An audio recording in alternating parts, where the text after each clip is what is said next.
South Africa's genocide case against Israel started on Thursday at the International Court of Justice in The Hague.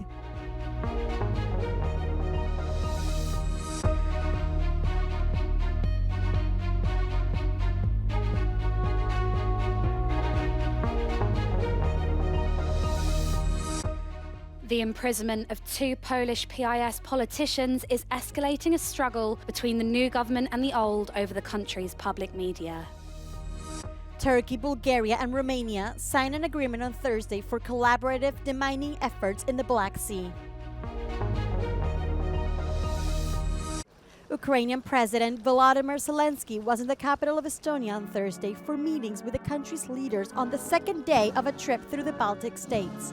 Ukraine is hoping to speed up the domestic production of ammunition and weapons and is seeking joint projects with foreign governments. Russia can be stopped, he says, but Kyiv is in high need of more air defense systems.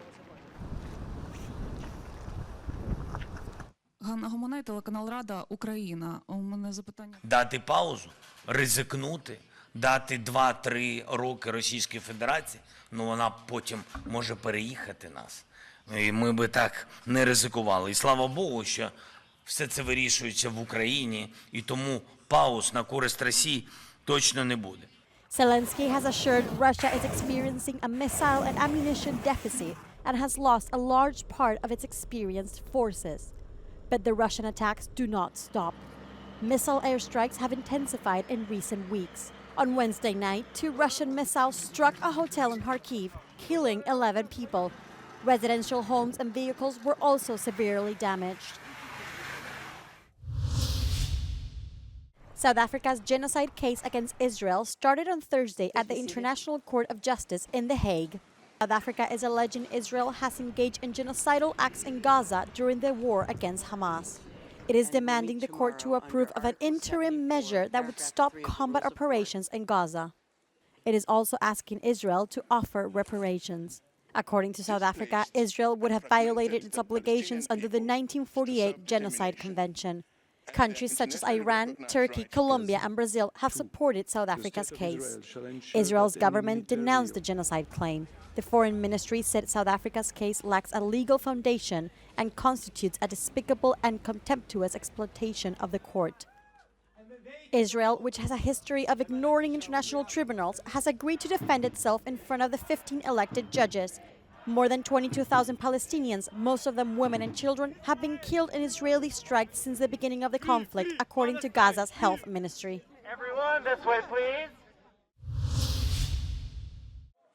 Footage released by the Associated Press shows dozens of people running in a panic in the aftermath of a strike in which at least 20 people were killed when it hit a 2-story building in the central Gaza city of Deir al-Balah. Was hit on Wednesday near the Al-Aqsa hospital, according to hospital officials. IDF commanders met in the Gaza Strip. אין בעזה קילומטר מרובע שאתם לא יודעים להיכנס ולפרק אותו.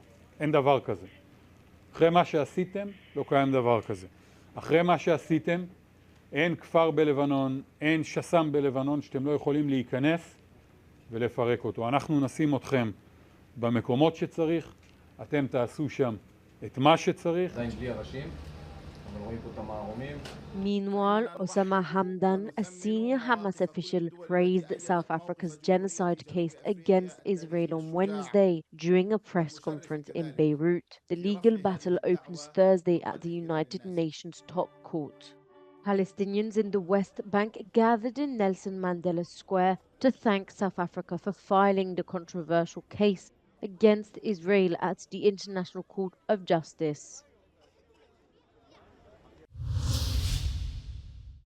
Train drivers in Germany have announced a 3-day strike over poor working conditions and low pay. 80% of trains will not be running between Wednesday and Friday. The German train union is threatening to continue striking unless an offer is made. Wir müssen den Beruf attraktiv machen, dass die Leute zu uns kommen, dass sie auch bleiben. Viele gehen auch schnell wieder und deshalb ist das notwendig. Also wir müssen irgendwas tun. Der Bahnvorstand hat keine Ideen, der macht nichts. According to local media, a recently published report shows that Deutsche Bahn board members will receive €5 million worth of bonuses for 2022, despite train delays being at an all-time high.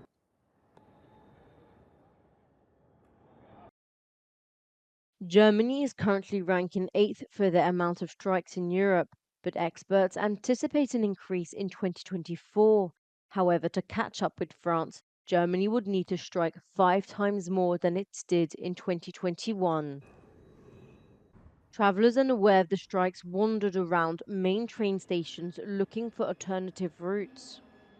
Experts are concerned that supply chains may be hit by these strikes, with cargo train drivers also joining in. It's not just train drivers who are unhappy, but German farmers have been blocking roads with their tractors this week. It poses the question, will the government of Europe's biggest economy be feeling the pressure yet? Liv Stroud in Berlin for Euronews. The imprisonment of 2 Polish lawmakers from the ousted PIS party is escalating an already bitter struggle between the new government led by Donald Tusk and the previous ruling party, which oversaw an illiberal takeover of Poland's institutions before its defeat in October's election. Ludzie właśnie dowiedzieli się, że minister Sienkiewicz działa niezgodnie z prawem. Jego uchwała, jego decyzje zostały wprost rozjechane przez sąd. Ludzie to widzą. Bardzo ważne jest to, żeby Polska, rządzący, ale też Europa zobaczyła, że nie ma zgody polskiego społeczeństwa na autorytarne działania, metody, które wprowadza Tusk w Polsce.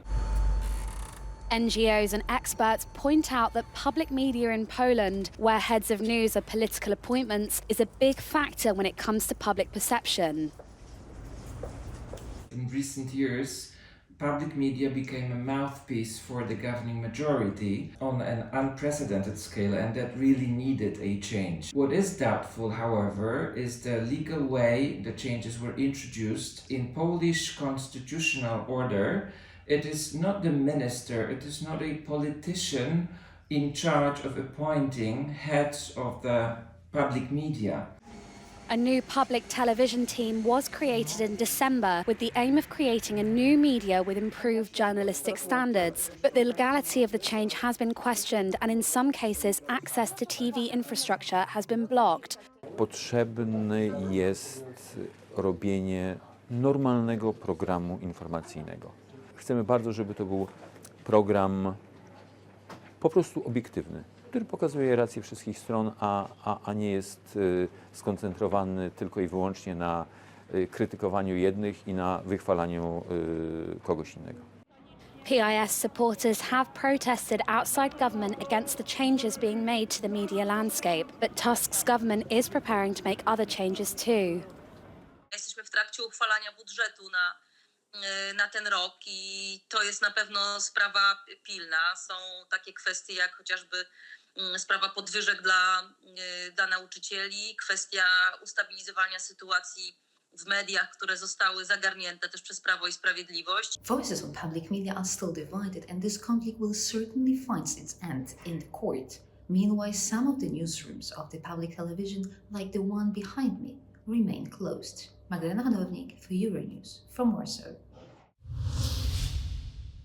The UN Security Council adopted a new maritime security resolution on Wednesday, condemning Houthi attacks on ships crossing the Red Sea and demanding they stop with immediate effect. Algeria, China, Mozambique and Russia abstained. US Ambassador Linda Thomas-Greenfield said the attacks were an economic threat. Houthi rebels first attacked the Israel-linked Galaxy leadership on the 19th of November and took its crew hostage. Many more assaults in the shipping lane vital to world trade have taken place since then. The defacing of a religious icon featuring an image of Joseph Stalin has provoked an angry response in Georgia. A crowd vented their anger outside the house of a woman who had thrown paint over the artwork in a cathedral in the capital, Tbilisi. The woman posted a video online of the damaged icon. Stalin remains a deeply divisive figure in the country, with many saying the religious panel boosts support for the former Soviet dictator who was born in Georgia, but he is still revered by others others, mainly those who identify with Russian culture. The panel has since been cleaned and placed under police surveillance. Turkey, Bulgaria, and Romania signed an agreement on Thursday for enhanced collaborative maritime demining efforts. This was announced at a press conference by the Turkish defense minister. Defense officials from the three NATO allies, Turkish Minister Guler, Romanian Minister Tilvar, and Bulgarian Deputy Minister Saprianov, met in Istanbul on Thursday. Agreement comes after Ankara denied access to UK-donated minesweepers for Ukraine in the Black Sea last week. In February 2022, amid Russia's invasion of Ukraine, Turkey enacted the 1936 Montreux Convention to prevent Russian or Ukrainian ships from passing through the Bosporus and Dardanelles Straits and asked countries outside the Black Sea not to send warships. Moscow and Kyiv exchanged accusations of responsibility for the mines adrift in the Black Sea.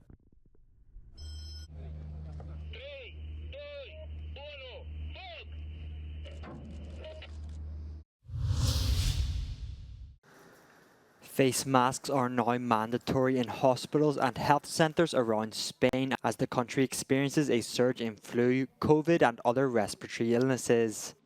The government's decision, which comes 6 months after the use of masks were completely abolished, has been opposed by some regional administrations, such as Andalusia. But Spain's new health minister, Mónica García, overruled their objections and sought to present the move as a, quote, common sense measure to protect vulnerable people and health workers.